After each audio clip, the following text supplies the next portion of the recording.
বাংলাদেশি কর্মীদের জন্য সুখবর দিল দক্ষিণ পূর্ব ইউরোপের দেশ নর্থ মেসিডোনিয়া। কর্মী নেয়ার জন্য তারা তাদের শ্রমবাজার খুলে দিয়েছে। প্রায় সব খাতেই তারা কর্মী নেয়ার বিষয়ে আগ্রহী, কিন্তু শর্ত হলো এই সুযোগ তারাই পাবে যারা দক্ষ। শুধুমাত্র দক্ষ কর্মীদের বিষয়ে আগ্রহ প্রকাশ করেছে দেশটি। বিভিন্ন ট্রেডে প্রশিক্ষণপ্রাপ্তরা অগ্রাধিকার পাবেন নতুন এই শ্রমবাজারে। এই কারণে বাংলাদেশ থেকে কর্মী নেওয়ার ক্ষেত্রে হাতে কলমে পরীক্ষা করেই লোক নিতে চান তারা।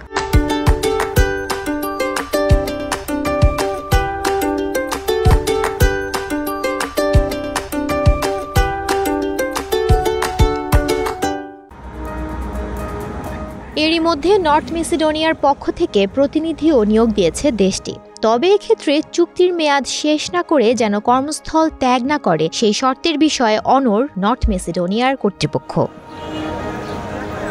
জনশক্তি রপ্তানিকারকরা বলছেন, শুধু নর্থ মেসিডোনিয়া নয়, পুরো বিশ্বেই আধা দক্ষ এবং অদক্ষ কর্মীদের চাহিদা চলে যাচ্ছে শূন্যের কোঠায়। এজন্য এখনই দরকার নতুন করে পরিকল্পনা।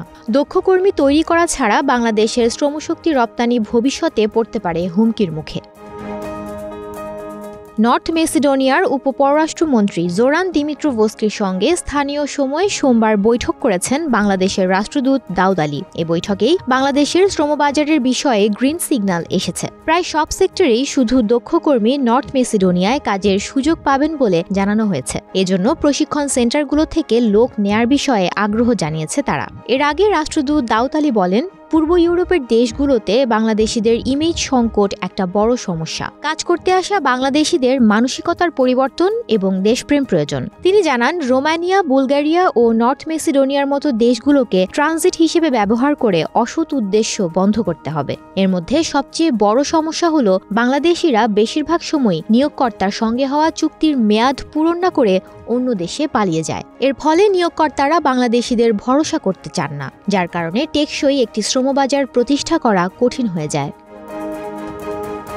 তিনি বলেন, এক দেশ থেকে আরেক দেশে প্রবাসীরা যাবেন, এটাই স্বাভাবিক, কিন্তু অবশ্যই সেটা মেয়াদ পূরণ করে যাওয়া প্রয়োজন। তা না হলে অন্যদের জন্য সুযোগ নষ্ট হয় দেশের সম্ভাবনাময় শ্রমবাজার। রাষ্ট্রদূত জানান, যদিও নর্থ মেসিডোনিয়া ছোট দেশ, তবে সেখানে কাজ করার সুযোগ রয়েছে। লোকজন অন্য দেশে চলে যায়, ফলে কর্মীর প্রয়োজন হয়। ওই দেশের বর্তমান বেতন মধ্যপ্রাচ্যের যে কোনো দেশের চেয়ে ভালো, সঙ্গে খাবারের জন্য ব্যবস্থা থাকে এবং কর্মপরিবেশও বেশ ভালো। ঠিক কী পরিমাণ কর্মী লাগবে তা সুস্পষ্ট করে বলা সম্ভব নয়। তবে ইউরোপিয়ান ইউনিয়নের সদস্যভুক্ত হওয়ার বিষয়ে আলোচনা চলছে। তখন প্রচুর ফান্ড আসবে, অনেক নির্মাণ কাজ হবে এবং তার সাথে কর্মীর চাহিদা আরও বাড়বে। সুমনা মুস্তফা, প্রবাস খবর।